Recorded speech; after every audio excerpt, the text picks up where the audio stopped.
उन्हनि सभिनी ॻाल्हियुनि ते ॿधल आहे।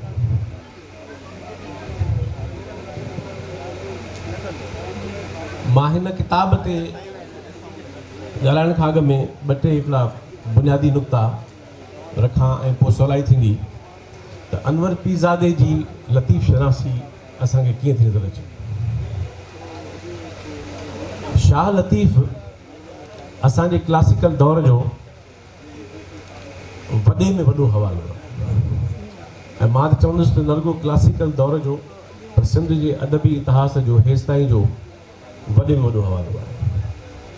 ऐं हुनजो जेको शाइराणो तख़युलाती लिसानियाती जमालियाती फ़िक्री फ़नी ऐं फ़लसफ़ियाणो जेको दाइरो आहे, जेका वुसत ऐं गहराई लतीफ़ साईं में इन्हनि सभिनी हवालनि खां आहे, इन में कोई शक न आहे। ऐं असांजो इहो अजायो रोमांस बि न आहे त शाह लतीफ़ इंसानी तारीख़ जे चंद अज़ीम तरीन शाइरनि में उनजो शुमारु थिए थो ऐं थियणु खपे। ऐं हक़ीक़त इहा आहे त इहो कर्ज़ु अञा असांजे मथां रहियल आहे त शाह लतीफ़ खे हुनजे जीअं साईं जी पंहिंजी सिट आहे त जानब तूं जेॾो आहीं शान शऊर सां, त लतीफ़ साईं खे पंहिंजे मान मर्तबे उनजे क़द मुताबिक़ दुनिया में मुतारिफ़ कराइण जो कमु अञा ताईं सिंध में ऐं दुनिया में रहियल आहे। यकीनन जेको कुझु थियो आहे वधीक थींदो। ऐं जीअं मूं सवेर ॻाल्हि कई त शाह लतीफ़ खे जे उन समूरे जेको हुनजो फ़िक्री फ़नी लिसानियाती ऐं फ़लसफ़ियाना ऐं जमालियाती जेको दाइरो आहे, उनखे अनवर पीरज़ादे ॾाढी हिकिड़ी सुहिणी तरीक़े सां बयानु कयो त हुन चयो त शाह लतीफ़ सिंध जे फ़िक्र ऐं फ़न जो उहो मोहन जो दड़ो आहे जंहिंजी अञा मुकमल खोटाई न आहे थी। त माना ऐं ज़ाहिर आहे त कंहिं बि अज़ीम शाइर जी अज़मत हूंदी ई न में आहे त उनजी तशरीह उनजी शरह कॾहिं बि मुकमल न थींदी आहे। उहा हर ज़मानो हर दौर उनजी शरह पंहिंजे दौर जी निस्बत सां उनजे हमअसर दौर जी निस्बत सां उहो बयो कंदो आहे। इन करे इहा शरह इन करे शाह लतीफ़ जी शरह खे मां नथो ॾिसां साकिन हालत में, कंहिं जामिद हालत में, उहा हिकिड़ी मुतहरिक हालत में आहे। इन करे हर दौर उनजी तशरीह पंहिंजे हिसाब सां कंदो रहंदो ऐं इहा ॻाल्हि पंहिंजे असांजे अनवर में साईं कई। सिंध में शाह लतीफ़ जी जेका शाह शनासी आहे, लतीफ़ शनासी आहे, उन में अनवर खां अॻु में यकीनन हिकिड़ा बुनियादी कम ऐं हिकिड़ा बुनियादी क़दम खयल हुआ। मिसाल तौरु डॉक्टर गुलबख्शानी उहो पहिरियों माण्हू हो जंहिं शाह लतीफ़ खे हिकिड़े वॾे अज़ीम शाइर तौरु दरियाफ़्त करण जी ऐं पेश करण जी ऐं बयानु करण जी हिकिड़ी कोशिशि कई। उहा ॿी ॻाल्हि आहे त गुलबख्शानी साहब खे हयातीअ साथ न ॾिनो ऐं हू मुकमल रिसालो पूरो न करे सघियो ऐं 16-17 सुर ई करे सघियो। ऐं ईअं ई मिसाल तौरु जेकॾहिं बुनियादी असां जेके विखूं खयूं वयूं आहिनि शाह शनासी ॾांहुं, त मिसाल तौरु शाह लतीफ़ जी जेका पॉलिटिकल ऐं सियासी जेका इंटरप्रिटेशन उनजी शुरूआत साईं GM सैद कई ऐं हुनजो किताबु जेको पैगाम लतीफ़ आहे ऐं उहो साईं पाण बि पंहिंजे किताब में लिखियो आहे त इहा का फिलासॉफिकल शरह न आहे, इहा हिकिड़ी सिर्फ़ु सियासी शरह आहे जेका उन दौर जी घुरिज बि हुई ऐं जेका यकीनन शाह जे शाइरी में गुंजाइश बि हुई। ऐं साईं GM सैद निहायत हिकिड़ो आलमाना किताबु लिखियो ऐं उहो किताबु लतीफ़ शनासीअ में हिकिड़ी बुनियादी हैसियत रखे थो। ईअं साॻी तरह गुलबख्शानी साहब ऐं साईं GM सैद खां पोइ मिसाल तौरु ख़ुदि अलामा आए काज़ी साहब जेको लिखियो कोन हो, उन डॉक्टर बलोच खे तहतुल लफ़्ज़ लिखायो हो, पर उहो वॾो तफ़सीली मकाले जी सूरत में उहो मकालो शाया थियो जंहिंखे मकालो सम्झो वेंदो आहे, पर असल में इहो अलामा साहब लिखायो हो, जंहिंमें अलामा साहब कारलाइल जा कुझु मयार साम्हूं रखी ऐं कोशिशि कई त लतीफ़ साईं जी परख कजे। सो उन में बि तमामु हिकिड़ा बुनियादी नुक़्ता आहिनि ऐं लतीफ़ शनासीअ में उन में काफ़ी हिकिड़ो जौहर उन में आहे। पलीजो साहब पाण तमामु वॾो लतीफ़ जो पारखू ऐं ॼाणू हो ऐं लतीफ़ जे फ़िक्र खे सिंध में आम करण में शायदि सभ खां वॾो किरदारु हुन अदा कयो, छाकाणि त झर झंग जश्न लतीफ़ तक़रीरूं लेक्चर गुफ़्तगू। अफ़सोस त पलीज साहब जंहिं सतह जो लतीफ़ जो पारखू हो हुन लिखी न सघियो, पर इहा सुठी ॻाल्हि थी आहे त हुनजा लेक्चर ऐं तक़रीरूं उहे सभु ट्रांसक्राइब थिया आहिनि, एडिट थिया आहिनि ऐं किताबी सूरत में अची विया आहिनि, इन करे उहो सॼो रिक असां वटि खज़ानो मौजूदु आहे। ॿ माण्हू ॿिया जिन जो मां ज़िक्र करे पोइ अनवर साईं ते ईंदुसि, उन में डॉक्टर अलहदाद बोहे साहिबु, जेको सिंध जो वॾो आलिम हो ऐं वॾो अदबी नक़ाद ऐं पारखू हो। बोहे साहिब बि 1978 जे ज़माने में शाह लतीफ़ जी शरह ऐं उनखे हिकिड़े नए फ़लसफ़ियाना ऐं समाजी लिसानियाती अंदाज़ खां वाज़े करण जी कोशिशि कई। उहो ॾाढो असलगो कमु हो, निबार कमु हो, जेको महराण में किस्तवार शाये थियो ऐं जंहिंखे मूं हिकिड़ी किताबु हाणे शायद थिए पियो, उन में उहो गॾु करे सहेड़ा बि आहिनि उहे।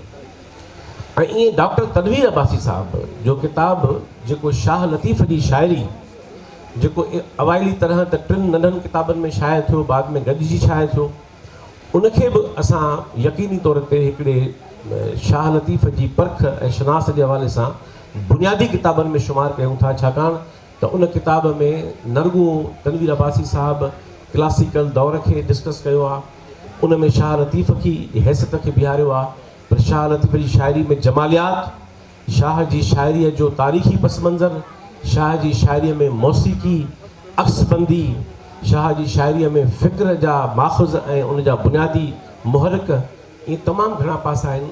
ऐं पर मजमूई तरह तनवीर अब्बासी साहिबु पंहिंजे किताब में शाह लतीफ़ जो जमालियाती पासो वधीक खणण जी कोशिशि कई ऐं उहो को शक न आहे त बुनियादी किताबु आहे। लिसानियाती एतबार खां डॉक्टर बलोच साहिब जे कम सां कोई शायदि न गॾु बीह सघे। बलोच साहिबु उन सां माण्हू इख़्तिलाफ़ु करे सघनि था, यकीनन इल्म जी दुनिया में इख़्तिलाफ़ का ख़राबु ॻाल्हि न हूंदी आहे, पर इन में को बि शक न आहे त डॉक्टर बलोच जेका लतीफ़ साईं जी लुग़त 10 जुल्दनि में तरतीब ॾिनी ऐं पोइ उनखे हिकु लुग़त में तब्दील कयईं, इहो हिकिड़ो तमामु वॾो कमु आहे जेको डॉक्टर बलोच साहिबु करे वियो। त हाणे इहो हिकिड़ो मंज़रनामो आहे जंहिंको अनवर पीरज़ादे खां अॻु में ज़ाहिर आहे त शाह जे हवाले सां सिंध में इहो कमु थी चुको हो, पर इन में को शक न आहे त अनवर पीरज़ादो पाण बि लतीफ़ साईं जो नरगो हीअ किताबु पढ़ंदे ऐं जिन माण्हुनि खे अनवर साईं सां कचहरियुनि जो मौक़ो मिलियो हूंदो त हू इन में को शक न आहे त लतीफ़ साईं जो हुनजो मुतालियो तमामु ग़ैर मामूली ऐं गूढ़ो मुतालियो।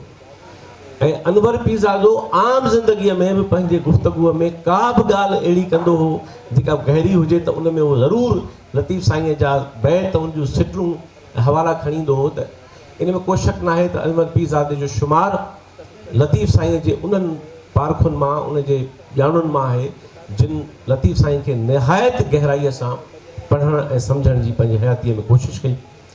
ऐं हीअ किताबु जेको अनवर साईं जो आहे, इहो ज़ाहिर आहे त उन सॼे लतीफ़ शनासीअ जो असांजे साम्हूं हिकिड़ो पूरो घण पासाऊं हिकिड़ो मंज़र पेश करे थो। हाणे ज़ाहिर आहे वक़्तु घणो न आहे, 45 मिंट आहिनि, कुझु मां टाइम वठी चुकुसि।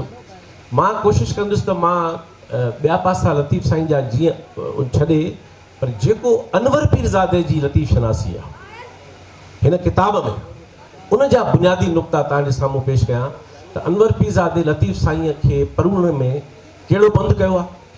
ऐं हू लतीफ़ साईं जो पंहिंजो बैत आहे त वया जे अमी कॾे मुंहुं काओ ॾेई, 3 सिपूं सूझे कढियूं पातारा पेही, अमुल सही पसंदा सही अमुल अखिड़ियुनि से।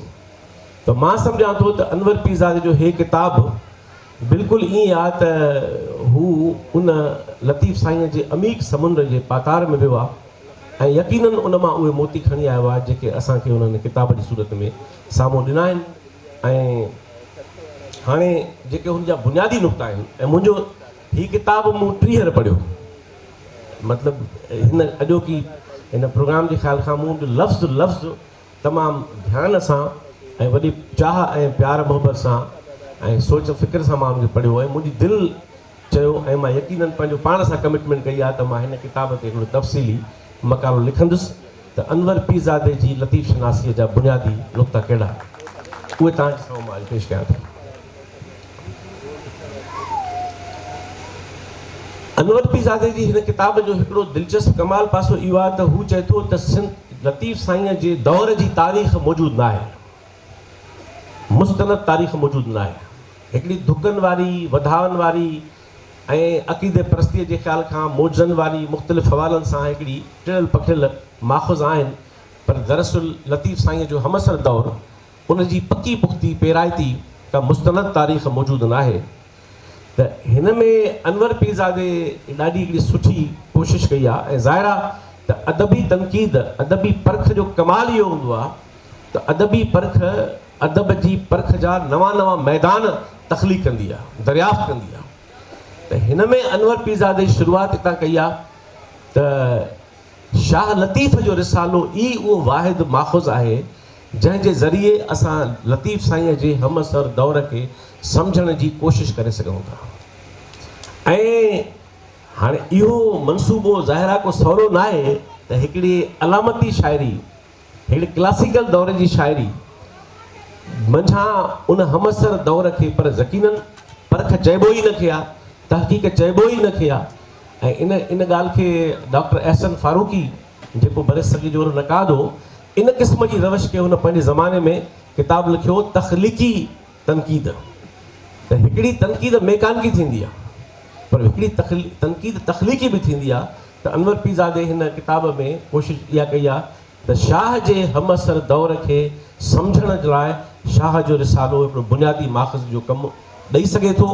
माना उन दौर जो समाज कीअं हो, उन दौर जे समाज जा रवैया कीअं हुआ, उन दौर जे समाज जो स्ट्रक्चर कीअं हो, उन दौर जे समाज जा क़दुर कहिड़ा हुआ, उन दौर जे समाज जा तसवुर कहिड़ा हुआ।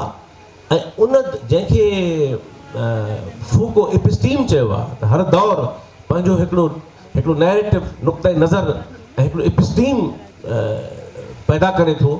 त हिन में अनवर पीरज़ादे कोशिशि कई आहे त शाह जे दौर जे इन्हनि सभिनी अंसरनि खे असां हुन जे रिसाले में तलाश करे सघूं था। ऐं इहा हिकिड़ी तमामु बुनियादी ॻाल्हि आहे।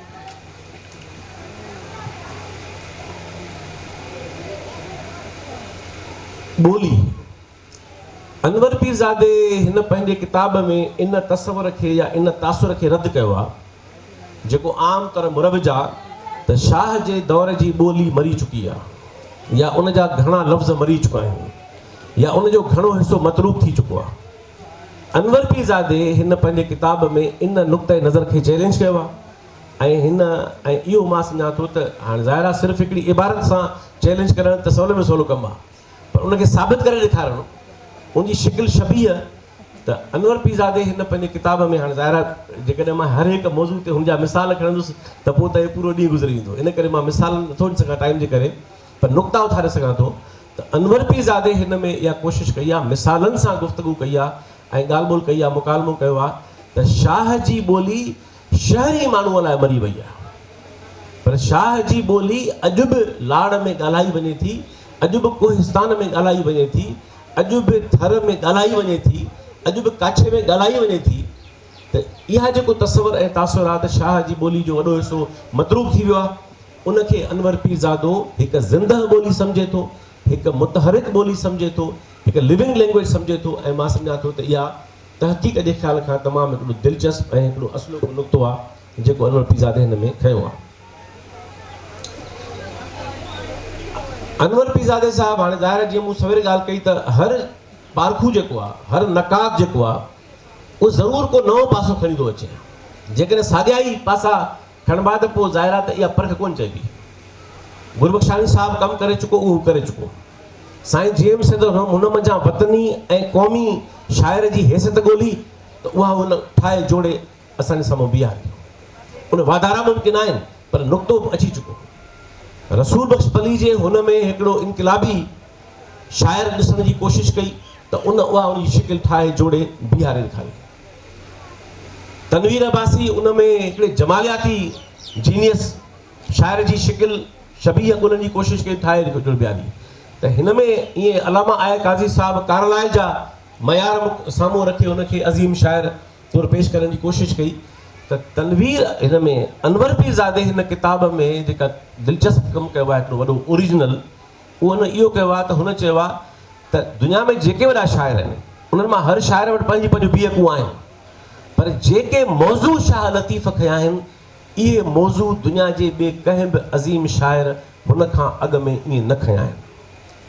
त इहा जेका मौज़ूआती जेका हिकिड़ी तख़लीक़ी जेका हिकिड़ी नई दुनिया तख़लीक़ कई शाह लतीफ़, उन जे बारे में अनवर पीरज़ादे हिन में तमामु घणा मिसाल ॾेई, मिसाल तौरु उन में अनवर पीरज़ादो जेको घणो मिसाल थो ॾिए उहो इहो थो ॾिए त माज़ी जे जॾहिं मेटाफिज़िकल थॉट जो दौरु हो या शाइरी जो क्लासिकल दौरु आहे, जंहिंमें रज़मिया शाइरी जो दौरु आहे, जंहिंमें बादशाहनि जूं तारीफ़ुनि जो दौरु आहे, जंहिंमें मज़हबी शाइरी जो दौरु आहे, जंहिंमें तारीख़ ते सूरमा हीरोज़ डोमिनेट था कनि, उहो दौरु आहे।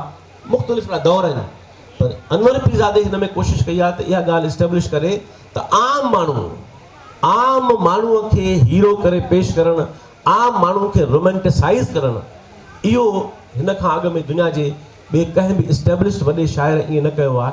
इन सूरत में जीअं शाह लतीफ़ वटि, त इनखे अनवर पीरज़ादो चए थो त जेका ह्यूमनिज़म आहे, जेको इंसानियत आहे, इंसान दोस्ती आहे ऐं इंसान जो वजूद बुनियादी मरकज़ी हैसियत माणे वॾे अज़ीम शाइरी में इहो लतीफ़ खां अॻु में ईअं असांखे नथो मिले।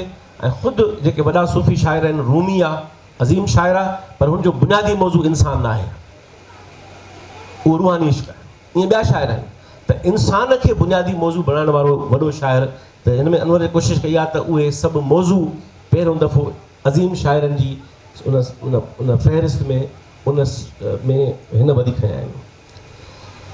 हिकिड़ो ॾाढो दिलचस्प क़िस्म जो नुक़्तो हिन में अनवर पीरज़ादे उथारियो आहे, जेको मूंखे ॾाढो वणियो। उनजी जेका तश्कील आहे उहा ॾाढी दिलचस्प आहे। अनवर पीरज़ादे हिन में लिखियो आहे त शाह लतीफ़ वहदतल वजूदी त हो, ठीकु आहे, फिलोसॉफिकली हुयो, जो तसव्वुफ़ जो शाइर हो, उहो त रूमी खां वठी सभिनी वॾनि शाइरनि जो कॉमन फ़िलसफ़ियाना ग्राउंड आहे। पर हिन में अनवर पीरज़ादे इहा ॻाल्हि कई आहे त शाह लतीफ़ सिंध जे सकाफ़ती वहदतल वजूद जो सभ खां वॾो अलमबरदार शाइर आहे। हिन माना में थो चए त सिंध जे अंदरि ज़ेली सकाफ़तूं तमामु घणियूं आहिनि, ज़ेली लिसानियाती शिकिलियूं तमामु घणियूं आहिनि, ज़ेली इलाक़ाई मिज़ाज घणा आहिनि। काछो ॿिए मिज़ाज जो आहे, उत्तर ॿिए मिज़ाज जो आहे, विचोलो ॿिए मिज़ाज जो आहे, लाड़ ॿिए मिज़ाज जो आहे, कोहिस्तान ॿिए मिज़ाज जो आहे। ऐं ईअं दुनिया जे अक्सर क़ौमुनि में थिए थो, वतननि में, त हिकिड़ी मजमूई मिज़ाज थिए थो, ॿियो उन्हनि क़ौमुनि जा ज़ेली लहजा, ॿोलियुनि जा मिज़ाज, सकाफ़ती बीहकूं, रवैया, क़दुर, लाड़ा, इहे सभु यकीनन दुनिया जे हर क़ौम। त हिन में अनवर पीरज़ादे ॾाढी इहा तमामु ओरिजिनल कमु कयो आहे, जंहिंमें हुन चयो आहे त शाह लतीफ़ ई उहो वाहिद सिंध जे तारीख़ जो शाइर आहे, क्लासिकल दौर खां वठी नए दौर ताईं, जेको सिंध जे सकाफ़ती वहदतल वजूद जो ही वाहिद उहो मर्कज़ ऐं महवर आहे, जिते सिंध जूं सभई ॿोलियूं, लहजा जेके आहिनि ॿोलीअ जा, सकाफ़ती लाड़ा आहिनि, जेके क़दुर आहिनि, उहे पंहिंजी मर्कज़ी सूरत में हिकिड़ी तश्कील पाण ई कनि था। त उनखे हिन अनवर पीरज़ादे चयो आहे त जेको सिंध जो सकाफ़ती वहदतल वजूद आहे, उनजो नुमाइंदा अलामती शाइर जेको आहे उहो शाह लतीफ़ आहे। ऐं न रुॻो अनवर पीरज़ादे इहा ॻाल्हि कई आहे त सकाफ़ती वहदतल वजूद, पर अनवर हिकिड़ी उन खां अॻे मज़मून में हिकिड़ी ॿी दिलचस्प क़िस्म जी साॻे ज़मीन में, साॻे पैराए में ॻाल्हि कई आहे त न रुॻो शाह लतीफ़ सकाफ़ती वहदतल वजूद जो सभ खां वॾो अलामत आहे, पर सिंध जे अंदरि सियासी वहदतल वजूद जो बि महवर ऐं मर्कज़ सभ खां वॾो जेको आहे उहो शाह लतीफ़ आहे। मां थोरो ने खोलियां, ज़ाहिर आहे कंहिं बि समाज में समाज जूं मुख़्तलिफ़ शिकिलियूं थियनि थियूं। मिसाल जदीद सिंध में वठूं त जेकॾहिं के माण्हू नेशनलिज़म जे अंदरि आहिनि, त उन्हनि जो बुनियादी नज़रियो नेशनलिज़म आहे, पोइ यकीनन तबक़ाती सुवाल बि उन में आस पास मौजूदु आहे, पर बुनियादी उनजो नज़रियो ऐं फ़िक्र नेशनलिज़म आहे। जेके तबक़ाती फ़िक्र जा हामिल माण्हू आहिनि, उन्हनि जो बुनियादी फ़िक्र तबक़ाती आहे, ऐं उनजी पहिरीं फेरी ते उनजे आस पास क़ौमी सवाल यकीनन पंहिंजी हैसियत सां बीठो आहे। ईअं ॿिया केतिरा सवाल थियनि था। त हिन मज़मून में, हिन किताब जे अंदरि अनवर पीरज़ादे चयो आहे त शाह लतीफ़ ई उहो मुतफ़िक़ आहे, सिंध जो महवर ऐं मर्कज़ आहे, जिते इहे समाज जूं सभु धाराऊं अचे पंहिंजो पाण खे मरकूज़ कनि थियूं, पाण खे बीहारनि थियूं। त इन करे सिंध जे तारीख़ जो वॾे में वॾो लिसानियाती, सकाफ़ती ऐं सियासी वहदतल वजूद जो मर्कज़ ऐं महवर शाह लतीफ़ आहे। त मां सम्झां थो इहा ॾाढो दिलचस्प पासो आहे जेको हुन खयो आहे, ऐं जंहिं ते यकीनन वधीक तहक़ीक़ थी सघे थी। हाणे ज़ाहिर आहे त नज़रिया जदीद दौर जी पैदावार आहिनि। मिसाल नज़रियनि जी तश्कील जेका आहे उहा घणे भाङे 18वीं सदी, 19वीं सदी ऐं बदमद इहे मॉडर्न टाइम्स में थी आहे। अदब में वरी नज़रियनि जो या तहरीकुनि जो उथणु इहो बि जदीद फिनोमेना आहे घणे भाङे। जेतोणीकि माज़ी में लाड़ा रहिया आहिनि, क़दुर रहिया आहिनि, सोचनि जा अंदाज़ रहिया आहिनि, जिन खे असां चई सघूं था फ़िक्री धाराऊं। पर हिन में अनवर पीरज़ादे इहा कोशिशि कई आहे किताब में त इहो सुवालु रखण जी कोशिशि कई आहे त भला शाह लतीफ़ जो बुनियादी अदबी नज़रियो कहिड़ो हो, या नज़रियो खणी न बि चऊं उनखे अनवर नज़रियो चए थो त शाह लतीफ़ जो बुनियादी। हाणे आम जेको ज़ाहिर आहे मुरवज हिकिड़ो जेको ढांचो आहे ख़्याल जो, उहो इहो आहे त शाह लतीफ़ जो बुनियादी फ़िक्री ढांचो वहतल वजूद आहे। ज़ाहिर इहा ॻाल्हि इस्टेब्लिश्ड आहे, ऐं इन में शक बि न आहे, इन में को तज़ाद बि न आहे त ईअं न आहे, इहा त हक़ीक़त आहे ई आहे।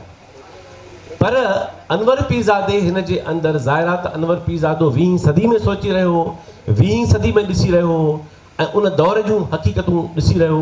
इन करे हुन कोशिशि कई आहे त शाह लतीफ़ खे हिकिड़े तरक़ी पसंदि अवामी इनक़िलाबी शाइर तौरु पेश करे।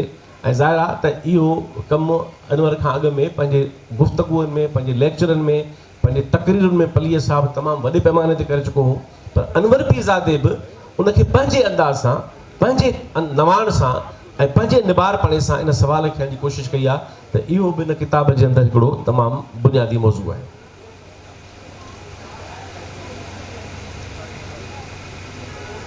शाह लतीफ़ मज़हबी हो, केतिरो मज़हबी हो, या को बि वहतल वजूदी केतिरो मज़हबी थी सघे थो, या केतिरो मज़हबी हूंदो आहे, ज़ाहिर आहे इहो सुवालु नओं न आहे।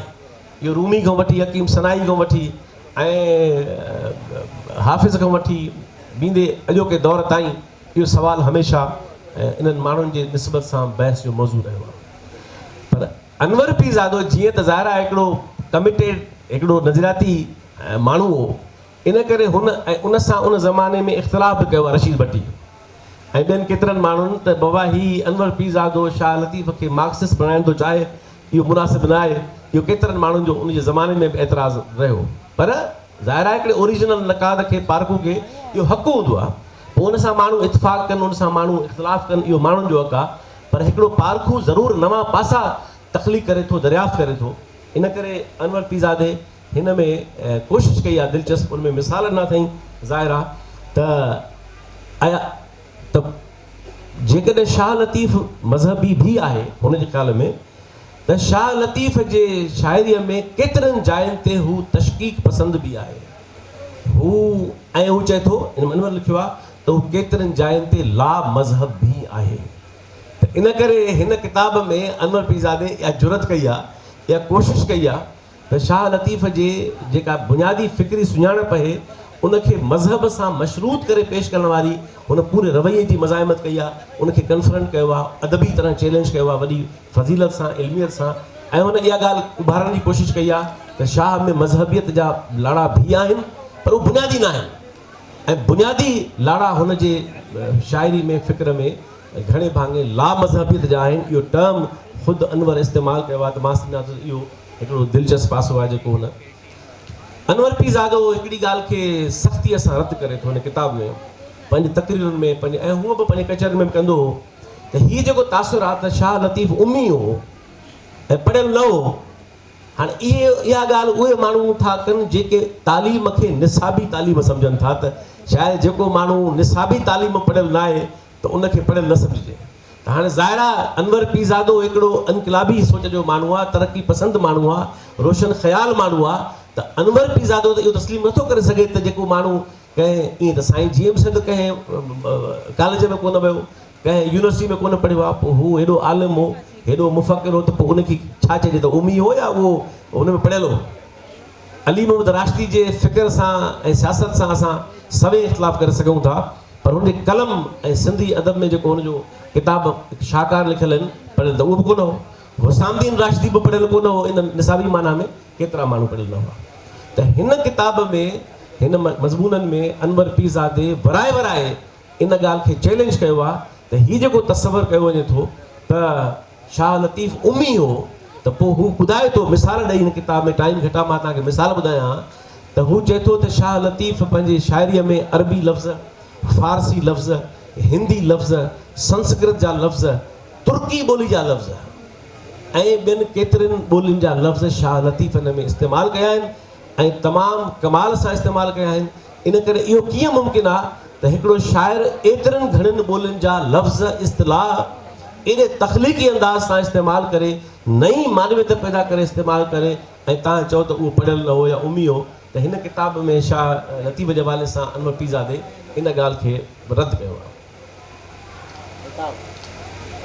हिकिड़ी ॻाल्हि हिन में अनवर पंहिंजे पीरज़ादे साईं पंहिंजे किताब में मुख़्तलिफ़ जायुनि ते लिखियो आहे ऐं ॾाढी दिलचस्प ॻाल्हि कई आहे त ऐं ॾाढो नओं कमु हो, ओरिजिनल कमु हो। त अनवर पीरज़ादे हिन किताब में मुसलसल हिकिड़ो कमु इहो कयो आहे त हुन चयो आहे सिंध जा हिकिड़ा दाइमी दर्द आहिनि। मिसाल सिंध जे वजूद खे ख़तरो आहे, इहो हिकिड़ो दाइमी सुवालु आहे, वॾे तारीख़ी सुवालु आहे, वॾे ज़माने खां हलंदो अचे। सिंध जे दरिया खे ख़तरो आहे, इहो असांजो वॾो दाइमी सुवालु आहे। सिंध जो आम माण्हू कीअं असांजे समाज में मर्कज़ी हैसियत वठे, इहो असांजो दाइमी सुवालु आहे। ईअं तबक़ाती सुवाल, क़ौमी सुवाल, वतनी सुवाल, वजूदी सुवाल, तमामु घणा सुवाल हिन में अनवर पीरज़ादे पेश कया आहिनि त इहे सिंध जा दाइमी दर्द आहिनि। त हाणे ज़ाहिर आहे हिकिड़ो क्लासिकल दौर जो शाइर जंहिं घणे भाङे ॻाल्हियूं अलामती ऐं हिकिड़े तख़य्युल जे ख़्याल खां कयूं, उन में अनवर पीरज़ादे कोशिशि इहा कई आहे, तजुर्बो इहो कयो आहे त हू चए थो त शाह लतीफ़ रुगो ईअं न आहे त को इश्क जो शाइर आहे या तख़य्युल जो शाइर आहे, पर शाह लतीफ़ सिंध जे दाइमी दर्दनि जो नरगो पेश कंदड़ आहे, पर शाह लतीफ़ उन जो वेज बि आहे। शाह लतीफ़ सिंध जे दाइमी दर्दनि जा पंहिंजे ख़ासि अलामती ॿोलीअ में उन जा शिकिलियूं पेश करे थो, उनखे चिटे थो, अक्सबंदी करे थो, पर साॻे वक़्तु उन जा हल पेश करे थो। ऐं हिन में को शक न आहे, हिन में कुझु मिसाल ॾिना आहिनि अनवर साईं, केतिरा मिसाल मां ॾेई सघां थो त शाह लतीफ़ जो कमाल इहो आहे त हुनजे शाइरीअ में तदबीरूं तमामु घणियूं आहिनि। वॾो शाइर सिर्फ़ु अक्सबंदी न कंदो आहे, मौजूद हक़ीक़त खे पेश न कंदो आहे। वॾो शाइर ज़ाहिरा पंहिंजे इदराक सां, पंहिंजे तफ़क्कुर सां, पंहिंजे तफ़हीम सां उहो उन्हनि मसइलनि जी गहराई में बि ईंदो आहे, उन जा हल बि पेश कंदो आहे, वाटूं पेश कंदो आहे। त हिन में किताब में बि अनवर पीरज़ादे इहा कोशिशि कई आहे त शाह लतीफ़ जे हवाले सां इहा ॻाल्हि पेश करे। हाणे जीअं त ज़ाहिर आहे अनवर पीरज़ादो हिकिड़ो तरक़ी पसंदि नक़ाद हो ऐं तरक़ी पसंदि अदीब हो, जेको चए थो त मां मुंहिंजी बुनियादी, हुनखे इहो को शौक़ु न आहे त मूंखे हर क़िस्म जो सम्झो वञे। हुनखे हू चए थो बरमला त मां तरक़ी पसंदि फ़िक्र ऐं तरक़ी पसंदि अदबी परख सां ई वाॻियल माण्हू आहियां। इन करे हिन किताब में जेको हुन तमामु घणनि जायुनि ते मिसाल ॾेई पेश कयो आहे त शाह लतीफ़ जो दौरु 18वीं सदी जो दौरु, हाणे ज़ाहिर आहे 17वीं सदी में त खणी शाह लतीफ़ नंढड़ी वई में हो, 1689 में ॼाओ त ज़ाहिर आहे 19वीं सदी में त हुन वटि तमामु थोरा 11 साल इहो आहे, पर असुल शाह लतीफ़ जी सदी जेका आहे हुनजे शऊर जी सदी उहा 18वीं सदी आहे। त हिन में अनवर पीरज़ादे इहा कोशिशि कई आहे, इहो एंगल खयो अथई जेको मुंहिंजे ख़्याल में तमामु नओं आहे। ऐं अञा ज़ाहिर आहे त हिन में मां आख़िर में ॻाल्हि कंदुसि त मूंखे कहिड़ी ख़्वाहिश आहे त अनवर साहिबु वधीक कमु करे या असां करे सघूं था। त अनवर पीरज़ादे हिन में इहो कोशिशि कई आहे ॻाल्हि जोड़ण जी त शाह लतीफ़ जी सदी जागीरदाराना समाज जे बीहक जी सदी आहे। सोच जागीरदाराना आहे, क़दुर जागीरदाराना आहिनि, रवैया जागीरदाराना आहिनि, ताक़त जी बीहक जागीरदाराना आहे, समाज जी नुमाइंदगी जागीरदाराना आहे। हिकिड़ो पूरो तानी पेटरो आहे जेको असांखे शाह लतीफ़ जी सदीअ में हुनजे दौर में सिंध जे समाज जी बीहक जागीरदाराना आहे। ऐं शाह लतीफ़ छा में अज़ीम आहे, उन में अनवर पीरज़ादो इहा कमाल हिन में पंहिंजे मिसालनि सां ॻाल्हि बार बार सम्झाइण जी कोशिशि कई आहे त शाह लतीफ़ पंहिंजे 18वीं सदीअ जे जागीरदाराना समाज जी नफ़ी कंदड़ आहे ऐं हुन कीअं उन्हनि क़दुरनि खे, रवैयनि खे, इंसानी फ़िक्र जी तश्कील खे, उन दौर जे सक़ाफ़ती निज़ाम खे, सक़ाफ़ती क़दुरनि खे, जंहिंमें सोणी जो मिसाल न अथई ऐं ॿिया केतिरा मिसाल न अथई, इंसान खे, आम माण्हूअ खे मर्कज़ी हैसियत ॾियणु तसवुर ई कोन्हे जागीरदारी समाज में त को आम माण्हू हुजे। ऐं जंहिंमें हुन हिकिड़ो मिसाल बि ॾिनो आहे, मिसाल कामोदमो हुन हिकिड़ो मिसाल ॾिनो आहे त समो जाम आहे, त उहो समो जाम जो लतीफ़ साईं तारुफ़ कीअं थो कराए त खिखीअ हाणियूं खारियूं बादशाह हुजे वक़्त जो ऐं कंहिं सां वेही ख़ुशी महसूस थो करे, खिखीअ हाणियूं खारियूं हे नूरी जो माहौल आहे। खिखीअ हाणियूं खारियूं छिछीअ हाणा छॼ। केॾा गैर जमालियाती लफ़्ज़ आहिनि जिन खे वॾो शाइर पेश थो करे त उन मां माना ई नई थी निकिरे। खिखीअ हाणियूं खारियूं छिछीअ हाणा छॼ। ऐं एॾो बज़ाहिर आम माण्हुनि जे लाइ या आम अख सां ॾिसण जे लाइ उहो माहौल अहिड़ो आहे जंहिंमें चए थो त पांद जिनी जे पांदसी लॻो थिए लॼ। जेकॾहिं माण्हूअ जो उन्हनि सां पांद बि लॻी पवे त माण्हू खे लॼ पई ईंदी त खिखी हाणियूं खारियूं आहिनि, छिछी हाणा छॼ आहिनि। त को हुस्न न आहे, का जमालियात न आहे, का बि ख़ासि ॻाल्हि न आहे। आम सोच वारो माण्हू बि जेको आहे उतां लंघंदो त उनखे पुछां पई ईंदी। पर लतीफ़ आहे जंहिं समय ॼाम खे ईअं पेश करियो आहे, चए थो समूह ॼाम सुहज उभो करे उन सी। इहो समूह ॼाम आहे जेको अहिड़े माहौल में फ़ख्र विचां पंहिंजी लॼ न पई थिएसि, उनखे सुहज पई थिए ऐं उहो उन में बीठो आहे ऐं ख़ुशि पियो थिए। ऐं इन करे ई लतीफ़ साईं जो सूरमो आहे या उन खे वधीक पसंदि आहे। त अहिड़ा केतिरा मिसाल मां ॾेई सघां थो, टाइम घटि आहे। त अनवर पीरज़ादे साईं बि हिन में इहा ॻाल्हि कई आहे त कीअं शाह लतीफ़ पंहिंजे समाज खे हमअसर दौर जे समाज खां अॻिते वठी वञण जी कोशिशि कई आहे ऐं उन समाजी जागीरदार ढांचे जी हुन रद्द तश्कील कई आहे। हाणे तव्हां ॾिसो, हाणे दुनिया में पोस्ट मॉडर्निज़म में काफ़ी थ्योरीज़ आहिनि, स्ट्रक्चरलिज़म में थ्योरीज़ आहिनि। असां केतिरनि हवालनि सां मुतालो करे सघूं था रद्द तश्कील जे ख़्याल खां बि इन सभिनी शयुनि जो। त शाह लतीफ़ हिन में अनवर साईं ॻाल्हि कई आहे त उन पंहिंजे दौर जी जागीरदाराना बीहक जे पूरे समाजी ढांचे जी नफ़ी कई आहे ऐं पंहिंजे समाज खे उन जी नफ़ी ऐं मज़ाहिम सां अॻिते वठी वञण जी कोशिशि कई आहे। हाणे बैनुल अक़वामियत इहो 18वीं सदी जो मौज़ू ई न हो।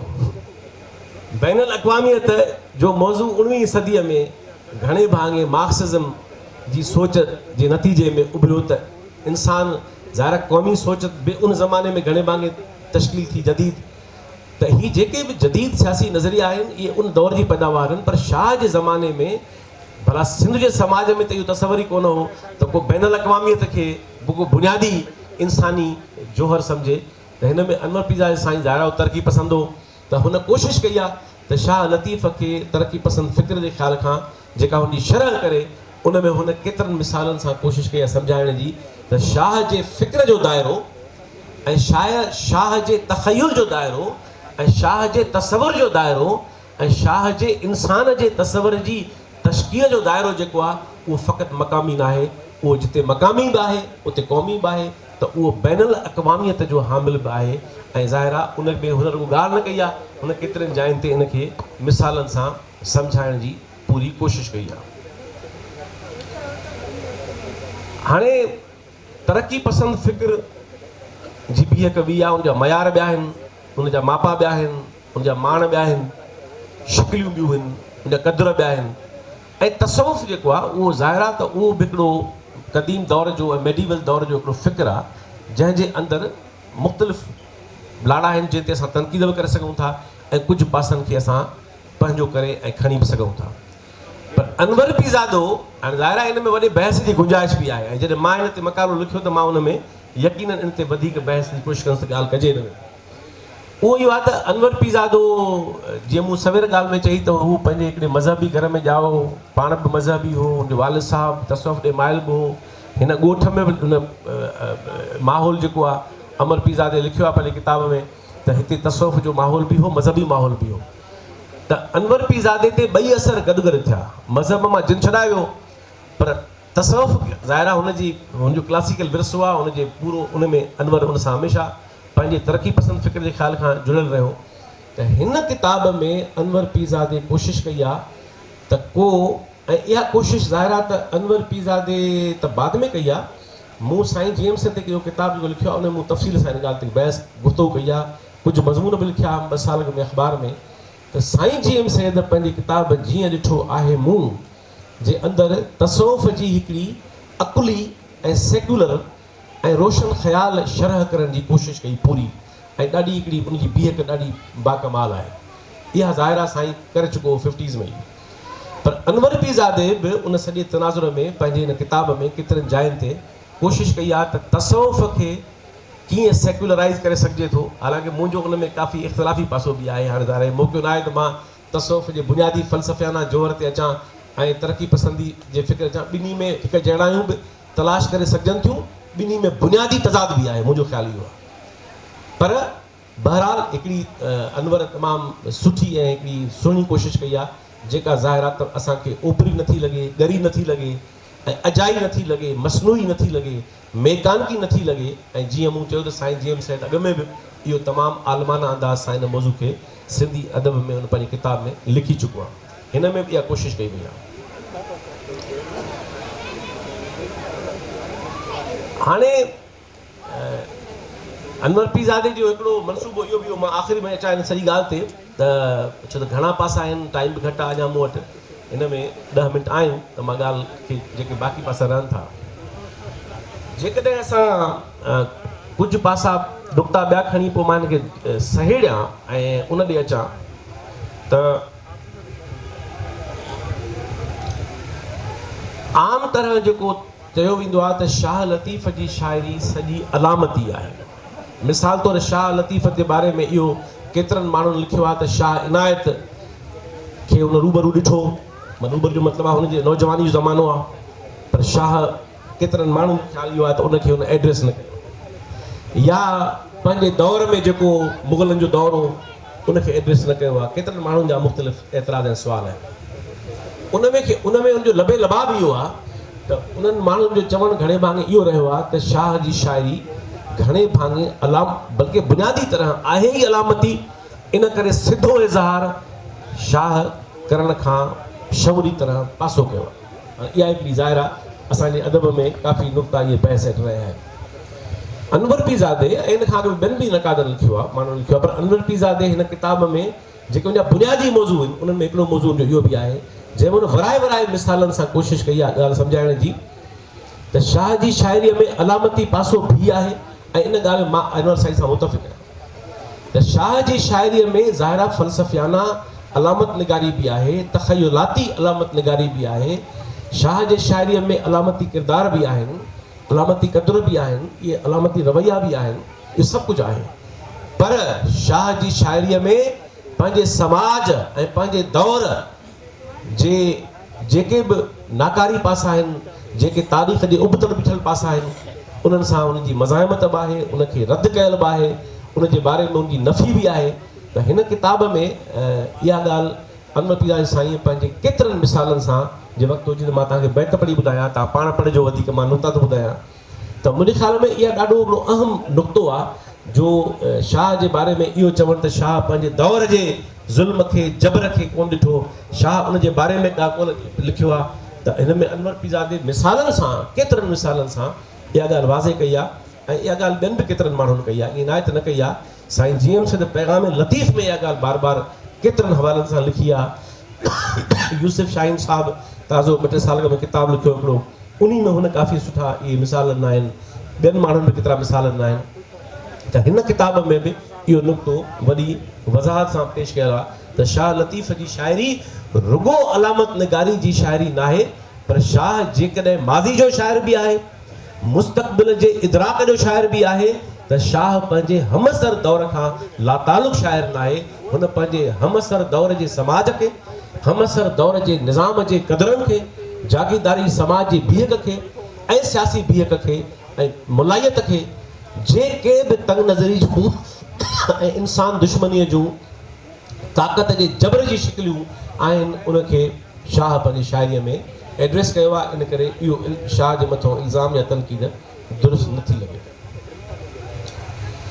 हाणे मां आख़िरी इन ॻाल्हि खे सहेड़े ऐं इन ॻाल्हि ते अचां ऐं मां आख़िर में नंढड़ी दोस्तानी तनक़ीद बि कंदुसि अनवर साईं जे हिन किताब ते।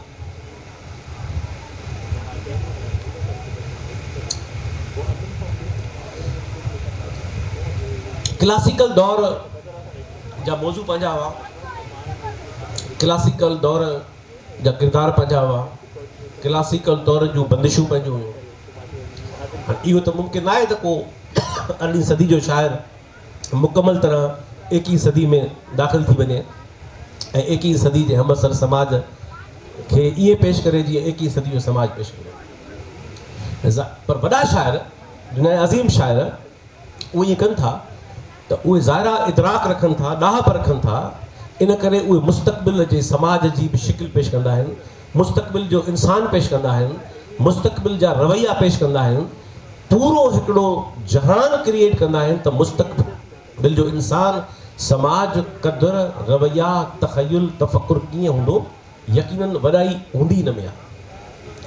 त अनवर पीरज़ादे साईं हिन किताब जी जेकॾहिं मजमूई तरह मां हिन खे हाणे सही ॾियां ॻाल्हि खे, ऐं इहो कमु ज़ाहिर आहे हिन खां अॻु में जीअं मां चयो त इहो साईं GM सैद पलीज साहिबु ऐं तनवीर अब्बासी, डॉक्टर अरदाद बोहे ऐं केतिरनि आलमनि इहो कमु अॻु में कयो आहे। आगा सलीम साहिब जा केतिरा मज़मून आहिनि, ॿियनि जा मज़मून आहिनि, घणा माण्हू आहिनि, ताज ऐं असांजी नसुल ताईं बि पंहिंजे वसआर इहो कमु असां बि कंदा रहिया आहियूं।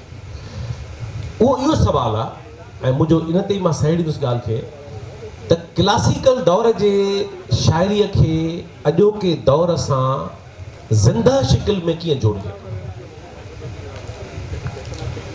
अॼोके दौर जो माण्हू शाह जी शाइरीअ खे पंहिंजे दौर जी शाइरी कीअं महसूसु करे, या पंहिंजो वजूदी तालुक़ कीअं जोड़े सघे थो हुन सां, या पंहिंजे तफ़कुर जो ऐं तख़युल जो तालुक़ कीअं जोड़े हुनजे शाइरी जे पूरी ज़ाहिर आहे क्लासिकल दौर। ऐं उन में बि वरी ख़ासि तौर ते तसवुफ़ जो क्लासिकल दौर जो वॾो शाइर जेको तसवुफ़ घणे भाङे सॼो तख़युल जो जहान आहे। तसवुफ़ में हक़ीक़त जान कोन्हे, तसवुफ़ जो सॼी हुस्नाकी तख़युल में आहे, हुनजो महबूब तख़युलाती आहे, हुनजो सॼो पंध तख़युलाती आहे। तसवुफ़ जो घणे भाङे जान इहो आहे। त इहो कमु जेको सिंधी शाइरीअ में असां वटि 50 जे ॾहाके खां वठी शुरू थी चुको हो, त शाह जी शाइरीअ खे रुगो असां माज़ीअ जे क्लासिकल दौर जी अज़मत जो उहिञाण सम्झण ताईं बीह न रहूं, असां शाह खे पंहिंजे दौर जो शाइर बि सम्झूं, उन सां निस्बत जोड़े सघूं, उन मां तफ़कुर ॻोल्हे सघूं, उन मां असां पंहिंजे सवालनि जा जवाब ॻोल्हे सघूं, ऐं असां शाह खे हिकिड़ी ज़िंदह लकाव तौरु पेश करे सघूं। त मां सम्झां थो त अनवर पीरज़ादे साईं हिन किताब में वेंदे इक़्तिसादी सुवाल, माना सरीराग ऐं सामूंडी जे सुरनि जी हुस्नाकी का बि आहे, पर अनवर पीरज़ादे हिन में उन्हनि सुरनि मां बि इक़्तिसादी सुवाल खणण जी कोशिशि कई आहे। त मजमूई तरह ॻाल्हि आहे त उन क्लासिकल दौर जे हिन किताब में अनवर पीरज़ादे साईं बि इहा कामयाबु कोशिशि कई आहे, पाण खां अॻु वारनि आलमनि वांगुरु ई उन्हनि जे ई तसलसल में, त शाह खे हिकिड़ी असां ज़िंदह अॼोके दौर जी शाइरी जे लका तौरु ॾिसूं। उन में वजूदी सवाल, उन में समाजी सवाल, सकाफ़ती सवाल, सियासी सवाल, जमालियाती सवाल, समाज जी तश्कील जो सवाल, नए इंसान जो सवाल, इहे सभई पासा चैलेंजिस सिंध खे दरपेश आहिनि। इहे सभु अनवर पीरज़ादे साईं हिन किताब में कोशिशि कई आहे, त हुन तमामु कामयाबु कोशिशि कई आहे त उन में हिन खे हाणे उन में मूंखे जेको जुज़वी तरह तनक़ीदी पासो आहे, ज़ाहिर आहे इल्मु अदब जी दुनिया जी हुस्नाकी इन ॻाल्हि में हूंदी आहे, उहा इहा आहे त तख़युल खे ट्रांसलेट करणु रियलिटी में शाह जी शाइरीअ जो घणो पासो ज़ाहिर आहे तख़युल जी शाइरी आहे, तफ़कुर बि उनजो हिसो आहे। त हिकिड़े तख़युल खे हक़ीक़त में ट्रांसलेट करणु, रुगो हक़ीक़त पेश कबी त वॾी शाइरी कोन थींदी। दुनिया जी का बि अहिड़ी अज़ीम शाइरी न आहे जेका पंहिंजे दौर जी मौजूदु हक़ीक़त जी अकासी करे ऐं वॾी शाइरी हुजे, न। वॾो अदब, वॾी शाइरी, वॾो फ़न चइबो ई नखे आहे त जेको मौजूदु हुजे उनखे बि पेश कजे, जेको मौजूदु न आहे उनखे तख़लीक़ कजे। ऐं इहो ई सबबु आहे जो शाह पाण चयो त वखर सो वहा जो पए पुराणो न थिए। उहो वखर इन करे पुराणो कोन थींदो आहे छाकाणि त उनजे अंदरि इहा गुंजाइश हूंदी आहे त उनखे पंहिंजे दौर सां जोड़े सघिबो आहे। त मूंखे जेका तनक़ीद जुज़वी में ज़हन में आई उहा इहा ई त अनवर पीरज़ादे साईं तख़युल खे हक़ीक़त में ट्रांसलेट करण जी तमामु कामयाबु ऐं ज़बरदस्त कोशिशि कई आहे, पर उहा एतिरी वधी थी वञे जो तख़युल नथो रहे, तख़युल मुकमल तरह हक़ीक़त जी सूरत में चबी थो रहे। त इन करे मां सम्झां थो त असांखे शाह जी शरह में इहो तवाज़ुन पैदा करणो पवंदो नफ़ीस क़िस्म जो, त शाह जो तख़युल बि रहे ऐं शाह जो तख़युल हक़ीक़त सां जुड़ियल बि रहे। ऐं मां सम्झां थो इहो ई तरीक़ो थी सघे थो जंहिंमें शाह 21वीं सदीअ में असांजे समाज जो, अॼोके दौर जो, ईंदड़ दौरनि जो, ईंदड़ नसुलनि जो बि ईअं ई सूंहुं ऐं रहनुमा ऐं रहबर शाइर थी साम्हूं अची सघे थो, जेका हू हैसियत लाणे थो। तव्हांजी वॾी महिरबानी अदा करे थो त हिन में अनवर पीर कोशिशि कई आहे त शाह जे दौर जे इन्हनि सभिनी अंसरनि खे असां हुन जे रसाले में तलाश करे सघूं था ऐं इहा हिकिड़ी तमामु बुनियादी ॻाल्हि आहे।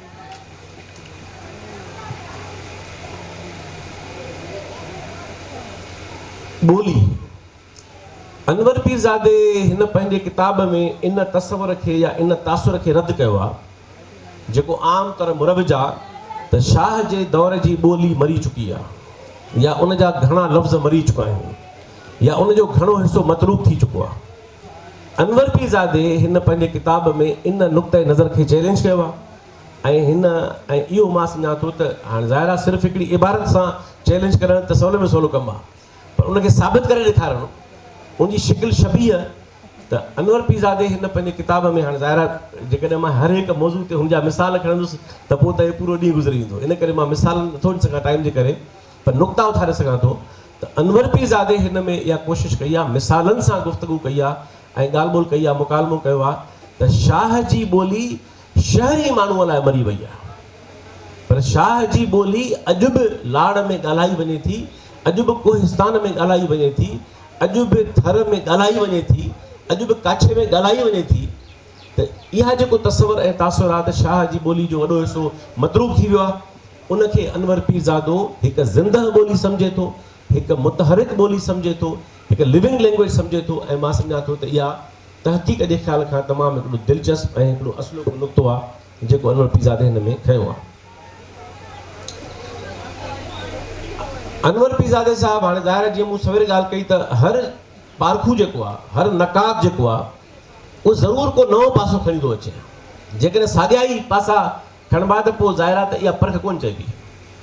गुरबख्शानी साहिबु कमु करे चुको, उहो करे चुको, साईं जेम सिंध हुन मंझां वतनी ऐं क़ौमी शाइर जी हैसियत ॻोल्ही त उहा हुन ठाहे जोड़े असांजे साम्हूं बीहारी, उन वाधारा मुमकिन आहिनि पर नुक़्तो बि अची चुको। रसूल बख्श पली जे हुन में हिकिड़ो इनक़िलाबी शाइर ॾिसण जी कोशिशि कई त उहा उनजी शिकिल ठाहे जोड़े बीहारे ॾेखारी। तनवीर अब्बासी उन में हिकिड़े जमालियाती जीनियस शाइर जी शिकिल शबीह ॻोल्हण जी कोशिशि कई, ठाहे बीहारी। त हिन में ईअं अलामा आया काज़ी साहिबु कारलाए जा मयार साम्हूं रखे हुनखे अज़ीम शाइर तौरु पेश करण जी कोशिशि कई।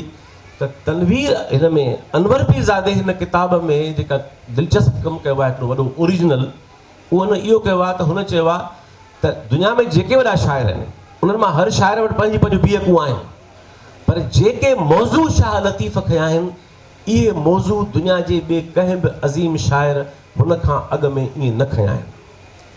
त इहा जेका मौज़ूआती जेका हिकिड़ी तख़लीक़ी जेका हिकिड़ी नई दुनिया तख़लीक़ कई शाह लतीफ़, उन जे बारे में अनवर पीरज़ादे हिन में तमामु घणा मिसाल ॾेई, मिसाल तौरु उन में अनवर पीरज़ादो जेको घणो मिसाल थो ॾिए उहो इहो थो ॾिए त माज़ी जे जॾहिं मेटाफिज़िकल थॉट जो दौरु हो या शाइरी जो क्लासिकल दौरु आहे, जंहिंमें रज़मिया शाइरी जो दौरु आहे, जंहिंमें बादशाहनि जूं तारीफ़ुनि जो दौरु आहे, जंहिंमें मज़हबी शाइरी जो दौरु आहे, जंहिंमें तारीख़ ते सूरमा हीरोज़ डोमिनेट था कनि, उहो दौरु आहे, मुख़्तलिफ़ दौर आहिनि। पर अनवर पीरज़ादे हिन में कोशिशि कई आहे त इहा ॻाल्हि इस्टेब्लिश करे त आम माण्हूअ खे हीरो करे पेश करणु, आम माण्हू खे रोमेंटिसाइज़ करणु, इहो हिन खां अॻु में दुनिया जे ॿिए कंहिं बि इस्टेब्लिश्ड वॾे शाइर ईअं न कयो आहे इन सूरत में जीअं शाह लतीफ़ वटि।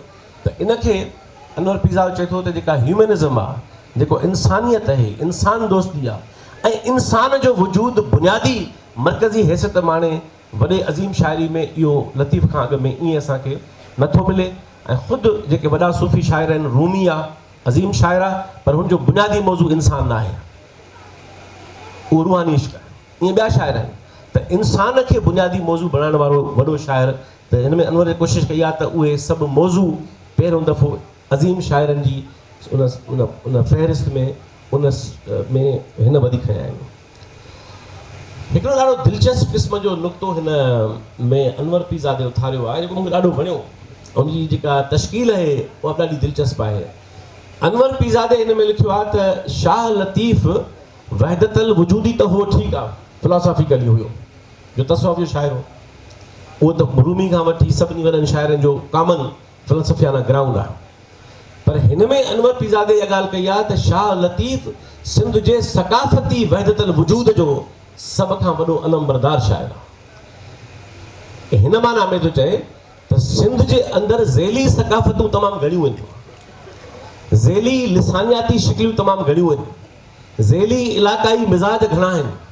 काछो ॿिए मिज़ाज जो आहे, उत्तर ॿिए मिज़ाज जो आहे, विचोलो ॿिए मिज़ाज जो आहे, लाड़ ॿिए मिज़ाज जो आहे, कोहिस्तान ॿिए मिज़ाज जो आहे। ऐं ईअं दुनिया जे अक्सर क़ौमुनि में थिए थो वतननि में त हिकिड़ी मजमूई मिज़ाज थिए थो, ॿियो उन्हनि क़ौमुनि जा ज़ेली लहजा, ॿोलियुनि जा मिज़ाज, सकाफ़ती बीहकूं, रवैया, क़दुर, लाड़ा, इहे सभु यकीनन दुनिया जे हर क़ौम त हिन में अनवर पीरज़ादे ॾाढी इहा तमामु हिकिड़ी ओरिजिनल कमु कयो आहे, जंहिंमें हुन चयो आहे त शाह लतीफ़ ई उहो वाहिद सिंध जे तारीख़ जो शाइर आहे, क्लासिकल दौर खां वठी नए दौर ताईं, जेको सिंध जे सकाफ़ती वहदतल वजूद जो ही वाहिद उहो मर्कज़ ऐं महवर आहे, जिते सिंध जूं सभई ॿोलियूं, लहजा जेके आहिनि ॿोलीअ जा, सकाफ़ती लाड़ा आहिनि, जेके क़दुर आहिनि, उहे पंहिंजी मर्कज़ी सूरत में हिकिड़ी तश्कील पाण ई कनि था।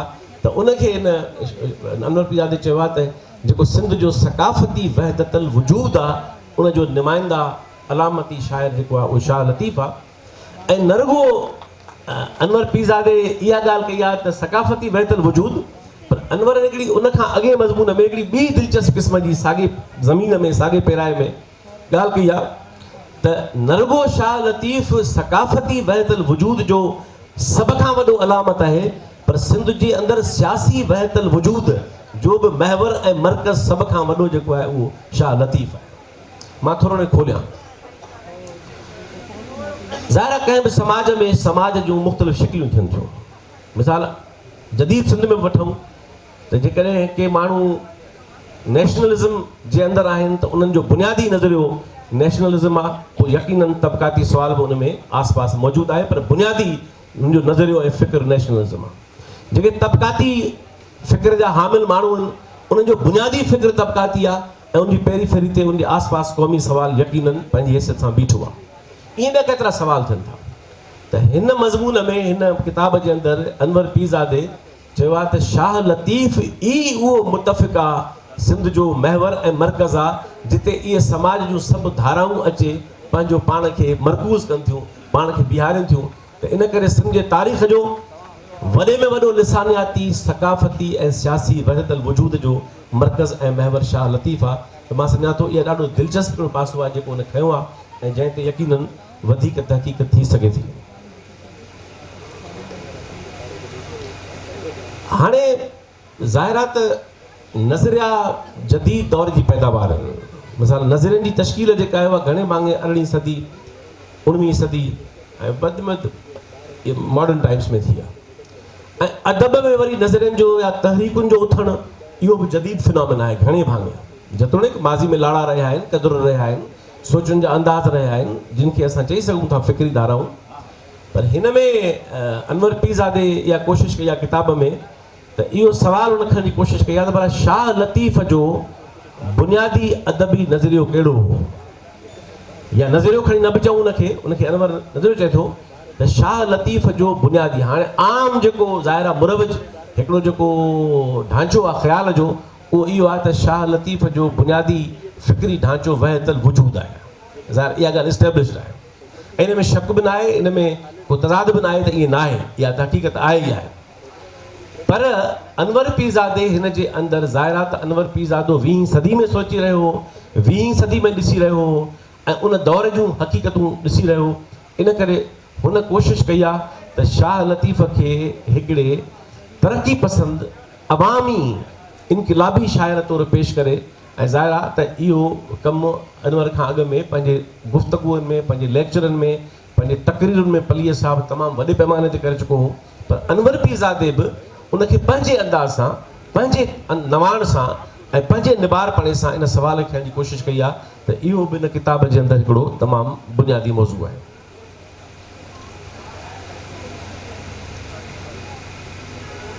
शाह लतीफ़ मज़हबी हो, केतिरो मज़हबी हो, या को बि वहदतल वजूदी केतिरो मज़हबी थी सघे थो, या केतिरो मज़हबी हूंदो आहे, ज़ाहिर आहे इहो सवाल नओं न आहे।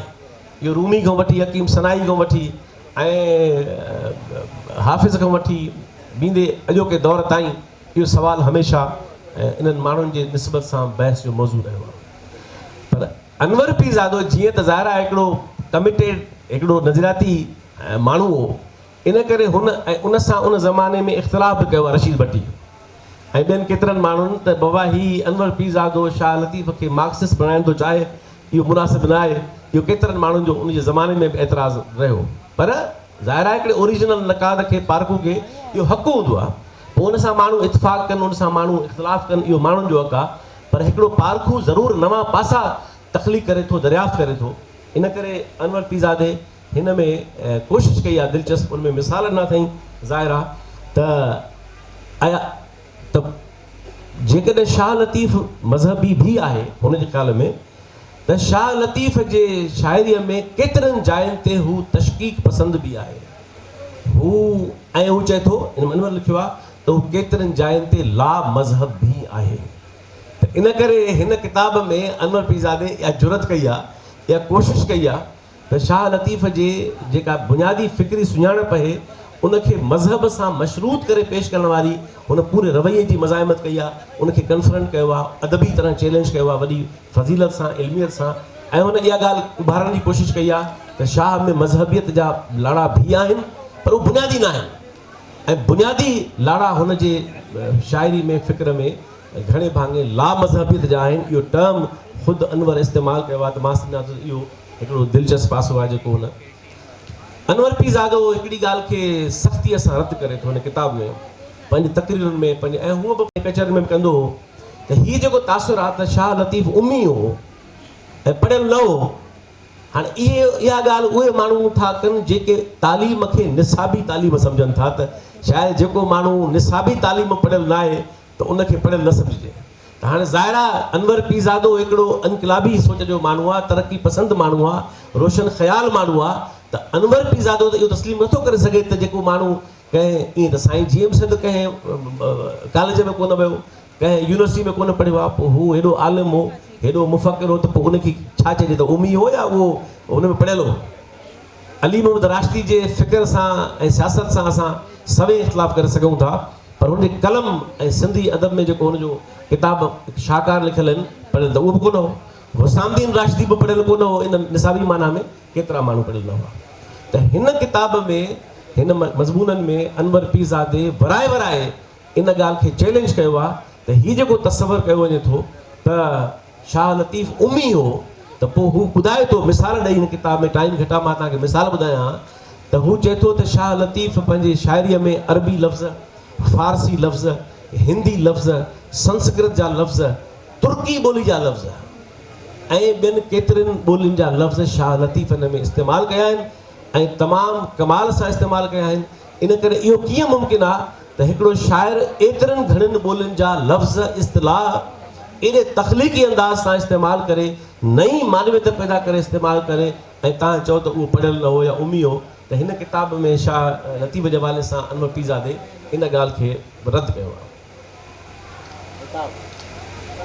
हिकिड़ी ॻाल्हि हिन में अनवर पंहिंजे पीरज़ादे साईं पंहिंजे किताब में मुख़्तलिफ़ जायुनि ते लिखियो आहे ऐं ॾाढी दिलचस्प ॻाल्हि कई आहे त ऐं ॾाढो नओं कमु, ओरिजिनल कमु हो। त अनवर पीरज़ादे हिन किताब में मुसलसल हिकिड़ो कमु इहो कयो आहे त हुन चयो आहे सिंध जा हिकिड़ा दाइमी दर्द आहिनि। मिसाल सिंध जे वजूद खे ख़तरो आहे, इहो हिकिड़ो दाइमी सुवालु आहे, वॾे तारीख़ी सुवालु आहे, वॾे ज़माने खां हलंदो अचे। सिंध जे दरिया खे ख़तरो आहे, इहो असांजो वॾो दाइमी सुवालु आहे।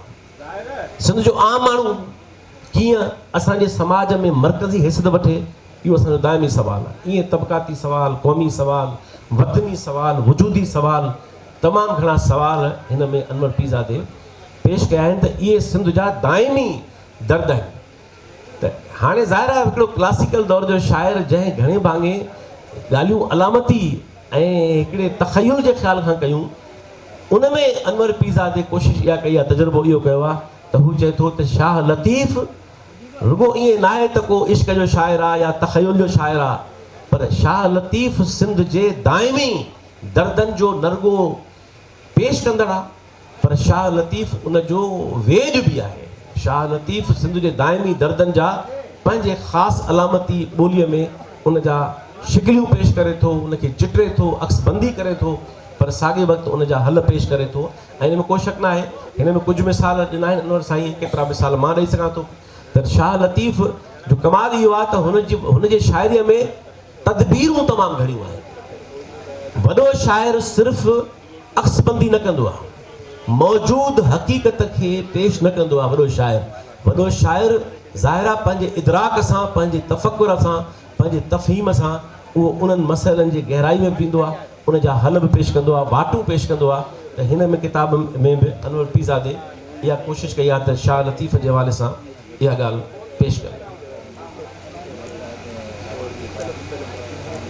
हाणे जीअं त ज़ाहिरा अनवर पीरज़ादो हिकिड़ो तरक़ी पसंदि नक़ाद हो ऐं तरक़ी पसंदि अदीब हो, जेको चए थो त मां मुंहिंजी बुनियादी, हुनखे इहो को शौक़ु न आहे त मूंखे हर क़िस्म जो सम्झो वञे। हुनखे हू चए थो बरमला त मां तरक़ी पसंदि फ़िक्र ऐं तरक़ी पसंदि अदबी परख सां ई वाॻियल माण्हू आहियां।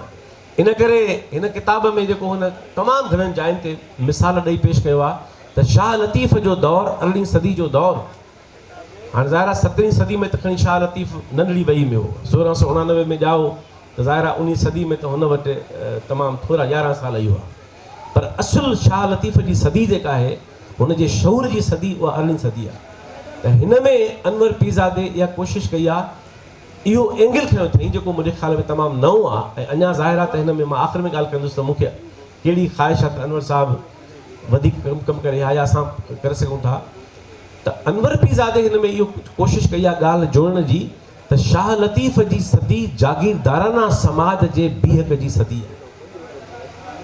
सोच जागीरदाराना आहे, क़दुर जागीरदाराना आहिनि, रवैया जागीरदाराना आहिनि, ताक़त जी बीहक जागीरदाराना आहे, समाज जी नुमाइंदगी जागीरदाराना आहे। हिकिड़ो पूरो तानी पेटरो आहे जेको असांखे शाह लतीफ़ जी सदीअ में, हुनजे दौर में सिंध जे समाज जी बीहक जागीरदाराना आहे। ऐं शाह लतीफ़ छा में अज़ीम आहे, उन में अनवर पीरज़ादो इहा कमाल हिन में पंहिंजे मिसालनि सां ॻाल्हि बार बार सम्झाइण जी कोशिशि कई आहे त शाह लतीफ़ पंहिंजे 18वीं सदीअ जे जागीरदाराना समाज जी नफ़ी कंदड़ आहे। ऐं हुन कीअं उन्हनि क़दुरनि खे, रवैयनि खे, इंसानी फ़िक्र जी तश्कील खे, उन दौर जे सक़ाफ़ती निज़ाम खे, सक़ाफ़ती क़दुरनि खे, जंहिंमें सोणी जो मिसालूं अथई ऐं ॿिया केतिरा मिसाल न अथई, इंसान खे, आम माण्हूअ खे मर्कज़ी हैसियत ॾियणु तसवुर ई कोन्हे जागीरदारी समाज में त को आम माण्हू हुजे। ऐं जंहिंमें हुन हिकिड़ो मिसाल बि ॾिनो आहे, मिसाल कामोदमो, हुन हिकिड़ो मिसाल ॾिनो आहे त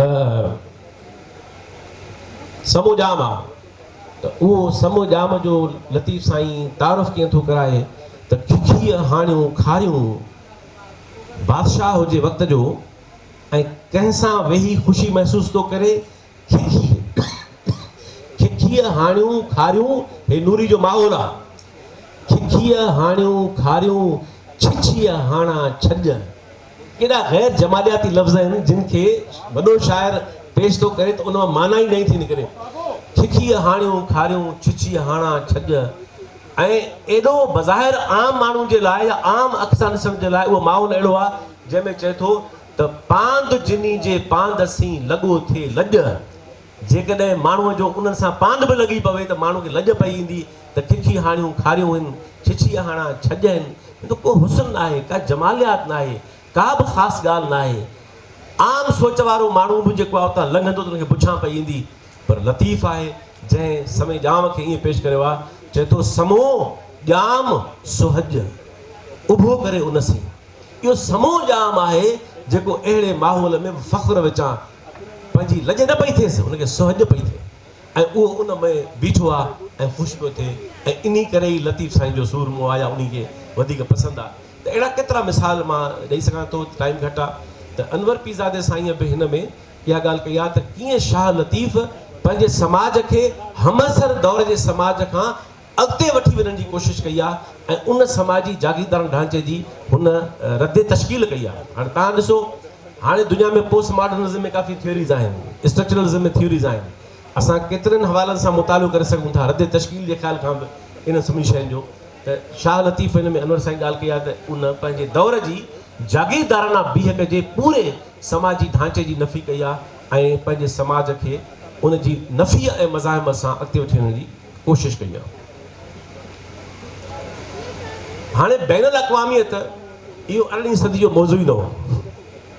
बैनुल अक़वामियत जो मौज़ू 19वीं सदीअ में घणे भाङे मार्क्सिज़म जी सोच जे नतीजे में उभिरियो त इंसान ज़ाहिर क़ौमी सोच बि उन ज़माने में घणे भाङे तश्कील थी जदीद, त ही जेके बि जदीद सियासी नज़रिया आहिनि इहे उन दौर जी पैदावार आहिनि। पर शाह जे ज़माने में भला सिंध जे समाज में त इहो तसवर ई कोन हो त को बैनुल अक़वामियत खे को बुनियादी इंसानी जोहर सम्झे।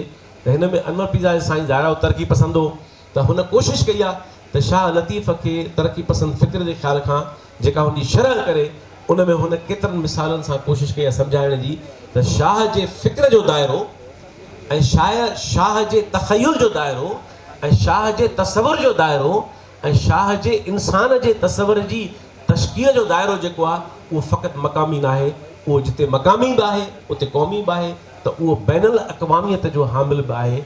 ऐं ज़ाहिर आहे उन में हुन रुॻो ॻाल्हि न कई आहे, हुन केतिरनि जायुनि ते इनखे मिसालनि सां सम्झाइण जी पूरी कोशिशि कई आहे। हाणे तरक़ी पसंदि फ़िक्र जी बि हिकु ॿी आहे, उनजा मयार ॿिया आहिनि, उनजा मापा ॿिया आहिनि, उनजा मान ॿिया आहिनि, शिकिलियूं ॿियूं आहिनि, उनजा क़दुर ॿिया आहिनि। ऐं तसवुफ़ जेको आहे उहो ज़ाहिर आहे त उहो बि हिकिड़ो क़दीम दौर जो ऐं मेडिवल दौर जो हिकिड़ो फ़िक्र आहे जंहिंजे अंदरि मुख़्तलिफ़ लाड़ा आहिनि जिन ते असां तनक़ीद बि करे सघूं था ऐं कुझु पासनि खे असां पंहिंजो करे ऐं खणी बि सघूं था। पर अनवर पीज़ादो हाणे ज़ाहिर आहे इन में वॾी बहस जी गुंजाइश बि आहे, ऐं जॾहिं मां इन ते मक़ालो लिखियो त मां उन में यकीननि इन ते वधीक बहस जी कोशिशि कंदुसि ॻाल्हि कजे हिन में। उहो इहो आहे त अनवर पीज़ादो जीअं मूं सवेर ॻाल्हि में चई त हू पंहिंजे हिकिड़े मज़हबी घर में ॼाओ, पाण बि मज़हबी हो, हुनजो वालिद साहिबु तसव्वुफ़ ॾे माइल बि हो। हिन ॻोठ में बि हुन माहौल जेको आहे अमर पीज़ादे लिखियो आहे पंहिंजे किताब में त हिते तसव्वुफ़ जो माहौल बि हो, मज़हबी माहौल बि हो। त अनवर पीज़ादे ते ॿई असर गॾु गॾु थिया, मज़हब मां जिन छॾाए वियो पर तसव्वुफ़ ज़ाहिर आहे हुनजो क्लासिकल विरसो आहे, हुनजे पूरो उन में अनवर उन सां हमेशह पंहिंजे तरक़ी पसंदि फ़िक्र जे ख़्याल खां जुड़ियल रहियो। त हिन किताब में अनवर पीज़ादे कोशिशि कई आहे त को, ऐं इहा कोशिशि ज़ाहिर आहे त अनवर पीज़ादे त बाद में कई आहे, मूं साईं जेम्स ते इहो किताब जेको लिखियो आहे उन में मूं तफ़सील सां हिन ॻाल्हि ते बहस गुफ़्तगू कई आहे, कुझु मज़मून बि लिखिया 2 साल में अख़बार में। त साईं जेम्स पंहिंजी किताब जीअं ॾिठो आहे मूं जे अंदरि तसव्वुफ़ जी हिकिड़ी अकुली ऐं सेक्युलर ऐं रोशन ख़्याल शरह करण जी कोशिशि कई पूरी, ऐं ॾाढी हिकिड़ी उनजी बीहक ॾाढी बाकमाल आहे। इहा ज़ाहिर आहे साईं करे चुको हो 50s में ई। पर अनवर पीज़ादे बि उन सॼे तनाज़ुर में पंहिंजे हिन किताब में केतिरनि जायुनि ते कोशिशि कई आहे त तसव्वुफ़ खे कीअं सेक्युलराइज़ करे सघिजे थो। हालांकि मुंहिंजो उन में काफ़ी इख़्तिलाफ़ी पासो बि आहे, हाणे ज़ाहिर मौक़ो न आहे त मां तसव्वुफ़ जे बुनियादी फ़लसफ़ियाना जोहर ते अचां ऐं तरक़ी पसंदी जे फ़िक्र अचां। ॿिन्ही में हिकु जहिड़ायूं बि तलाश करे सघजनि थियूं, ॿिन्ही में बुनियादी तज़ाद बि आहे, मुंहिंजो ख़्यालु इहो आहे। पर बहरहाल हिकिड़ी अनवर तमामु सुठी ऐं हिकिड़ी सुहिणी कोशिशि कई आहे जेका ज़ाहिर आहे त असांखे ओपरी नथी लॻे, ॻरी नथी लॻे ऐं अजाई नथी लॻे, मसनूई नथी लॻे, मेकानकी नथी लॻे। ऐं जीअं मूं चयो त साईं जेम्स अॻ में बि इहो तमामु आलमाना अंदाज़ सां हिन मौज़ू खे सिंधी अदब में हुन पंहिंजी किताब में लिखी चुको आहे। हिन में बि इहा कोशिशि कई वई आहे। हाणे अनवर पीज़ादे जो हिकिड़ो मनसूबो इहो बि हो, मां आख़िरी में अचां हिन सॼी ॻाल्हि ते त छो त घणा पासा आहिनि, टाइम बि घटि आहे अञा मूं वटि, हिन में 10 मिंट आहिनि त मां ॻाल्हि खे जेके बाक़ी पासा रहनि था, जेकॾहिं असां कुझु पासा नुक़्ता ॿिया खणी पोइ मां हिनखे सहेड़ियां ऐं उन ॾे अचां त आम तरह जेको चयो वेंदो आहे त शाह लतीफ़ जी शाइरी सॼी अलामती आहे। मिसाल तौरु शाह लतीफ़ जे बारे में इहो केतिरनि माण्हुनि लिखियो आहे त शाह इनायत खे हुन रूबरू ॾिठो, रूबर जो मतिलबु आहे हुनजे नौजवानी जो ज़मानो आहे, पर शाह केतिरनि माण्हुनि जो ख़्यालु इहो आहे त उनखे हुन एड्रेस न कयो, या पंहिंजे दौर में जेको मुग़लनि जो दौर हो उनखे एड्रेस न कयो आहे। केतिरनि माण्हुनि जा मुख़्तलिफ़ एतिराज़ ऐं सुवाल आहिनि। उन में उनजो लबे लबाब इहो आहे त उन्हनि माण्हुनि जो चवणु घणे भाङे इहो रहियो आहे त शाह जी शाइरी घणे भाङे बल्कि बुनियादी तरह आहे ई अलामती, इन करे सिधो इज़हार शाह करण खां शौरी तरह पासो कयो आहे। इहा हिकिड़ी ज़ाहिर आहे असांजे अदब में काफ़ी नुक़्ता इहे बहस हेठि रहिया आहिनि। अनवर पीरज़ादे ऐं इन खां अॻु ॿियनि बि नक़ादनि लिखियो आहे, माण्हुनि लिखियो आहे, पर अनवर पीरज़ादे हिन किताब में जेके उनजा बुनियादी मौज़ू आहिनि उन्हनि में हिकिड़ो मौज़ू जो इहो बि आहे जंहिंमें उन वराए मिसालनि सां कोशिशि कई आहे ॻाल्हि सम्झाइण जी त शाह जी शाइरीअ में अलामती पासो बि आहे। ऐं इन ॻाल्हि मां अनवर साईं सां मुतफ़िक़ आहियां त शाह जी शाइरीअ में ज़ाहिरा फ़लसफ़ियाना अलामत निगारी बि आहे, तख़यलाती अलामत निगारी बि आहे, शाह जे शाइरीअ में अलामती किरदार बि आहिनि, अलामती क़दुर बि आहिनि, इहे अलामती रवैया बि आहिनि, इहो सभु कुझु आहे।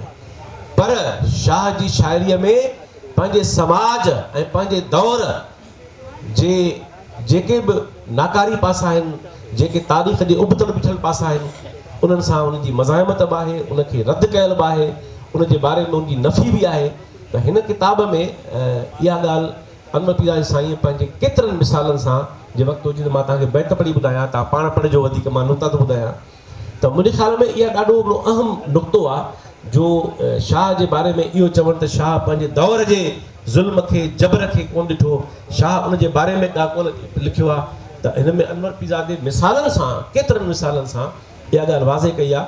ऐं इहा ॻाल्हि ॿियनि बि केतिरनि माण्हुनि कई आहे, ईअं न आहे त न कई आहे। साईं जीएम सद पैगाम लतीफ़ में इहा ॻाल्हि बार बार केतिरनि हवालनि सां लिखी आहे। यूसुफ शाहीन साहिबु ताज़ो ॿ टे साल में किताबु लिखियो हिकिड़ो, उन में हुन काफ़ी सुठा इहे मिसाल न आहिनि, ॿियनि माण्हुनि में केतिरा मिसाल न आहिनि।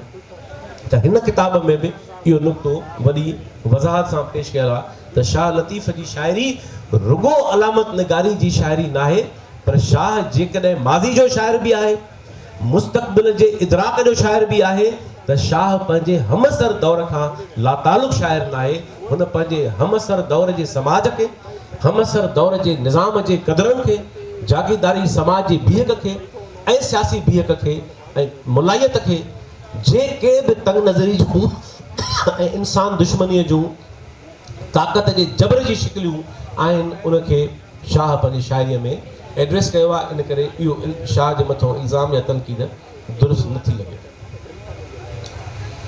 हाणे मां आख़िरी इन ॻाल्हि खे सहेड़े ऐं इन ॻाल्हि ते अचां ऐं मां आख़िर में नंढड़ी दोस्तानी तनक़ीद बि कंदुसि अनवर साईं जे हिन किताब ते।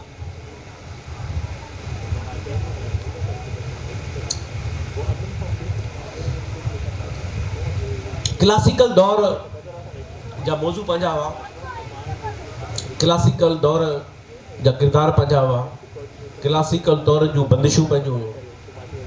हाणे इहो त मुमकिन आहे त को 18वीं सदी जो शाइर मुकमल तरह 21वीं सदी में दाख़िल थी वञे ऐं 21वीं सदी जे हमसर समाज खे ईअं पेश करे जीअं 21वीं सदी जो समाज पेश करे।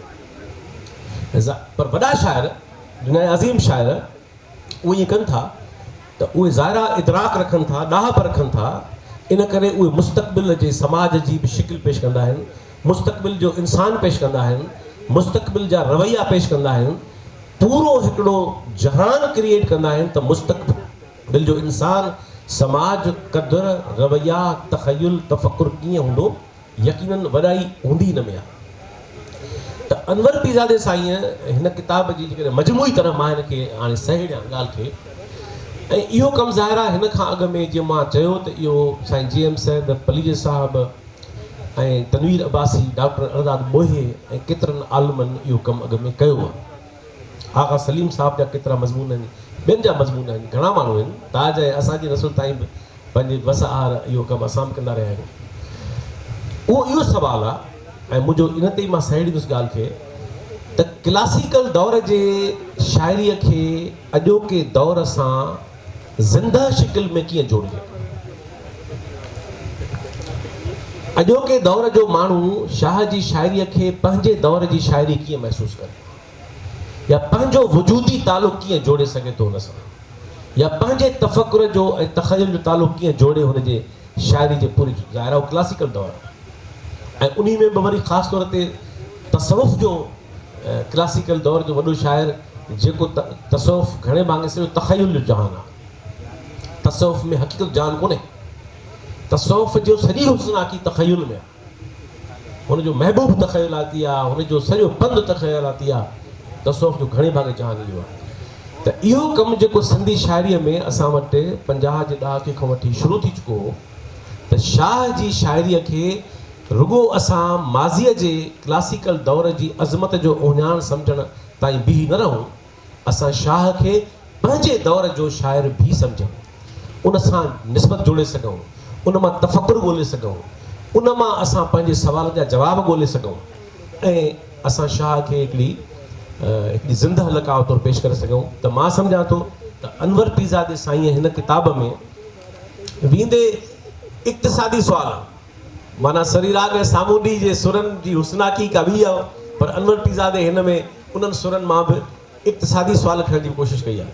त मजमूई तरह ॻाल्हि आहे त उन क्लासिकल दौर जे हिन किताब में अनवर पीरज़ादे साईं बि इहा कामयाबु कोशिशि कई आहे पाण खां अॻु वारनि आलमनि वांगुरु ई उन्हनि जे ई तसलसुल में त शाह खे हिकिड़ी असां ज़िंदह अॼोके दौर जी शाइरी जे लका तौरु ॾिसूं।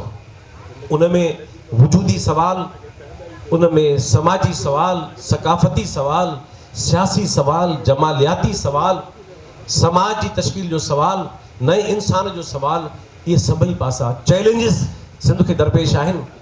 इहे सभु अनवर पीरज़ादे साईं हिन किताब में कोशिशि कई आहे, त हुन तमामु कामयाबु कोशिशि कई आहे त उन में हिन खे हाणे उन में मूंखे जेको जुज़वी तरह तनक़ीदी पासो आहे, ज़ाहिरात इल्मु अदब जी दुनिया जी हुस्नाकी इन ॻाल्हि में हूंदी आहे, उहा इहा आहे त तख़य्युल खे ट्रांसलेट करणु रियलिटी में शाह जी शाइरीअ जो घणो पासो ज़ाहिरात तख़य्युल जी शाइरी आहे, तफ़कुर बि उनजो हिसो आहे। त हिकिड़े तख़य्युल खे हक़ीक़त में ट्रांसलेट करणु, रुगो हक़ीक़त पेश कबी त वॾी शाइरी कोन थींदी। दुनिया जी का बि अहिड़ी अज़ीम शाइरी न आहे जेका पंहिंजे दौर जी मौजूदु हक़ीक़त जी अकासी करे ऐं वॾी शाइरी हुजे, न। वॾो अदब, वॾी शाइरी, वॾो फ़न चइबो ई नखे आहे त जेको मौजूदु हुजे उनखे बि पेश कजे, जेको मौजूदु न आहे उनखे तख़लीक़ कजे। ऐं इहो ई सबबु आहे जो शाह पाण चयो त वखर सो विहा जो पए पुराणो न थिए। उहो वखर इन करे पुराणो कोन थींदो आहे छाकाणि त उनजे अंदरि इहा गुंजाइश हूंदी आहे त उनखे पंहिंजे दौर सां जोड़े सघिबो आहे। त मूंखे जेका तनक़ीद जुज़वी में ज़हन में आई उहा इहा ई त अनवर पीरज़ादे साईं तख़य्युल खे हक़ीक़त में ट्रांसलेट करण जी तमामु कामयाबु ऐं ज़बरदस्त कोशिशि कई आहे, पर उहा एतिरी वधी थी वञे जो तख़य्युल नथो रहे। तख़य्युल मुकमल तरह हक़ीक़त जी सूरत में जबी थो रहे।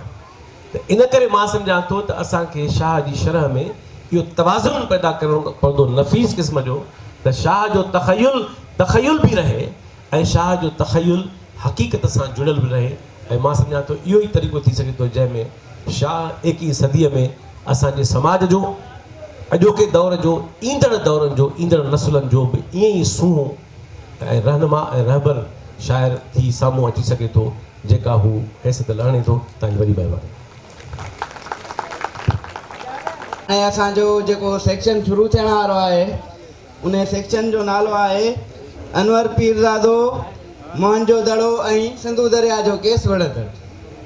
असांजे इन सेक्शन जो जेको मेज़बान आहे ज़रार पीरज़ादो ऐं असांजे सेक्शन जा जेके गेस्ट आहिनि मैडम महताब अकबर राशिदी ऐं अब्दुल हक पीरज़ादो। त पंहिंजे गेस्ट खे गुज़ारिश कयूं था त स्टेज ते अचनि ऐं सेक्शन जी शुरूआत कनि।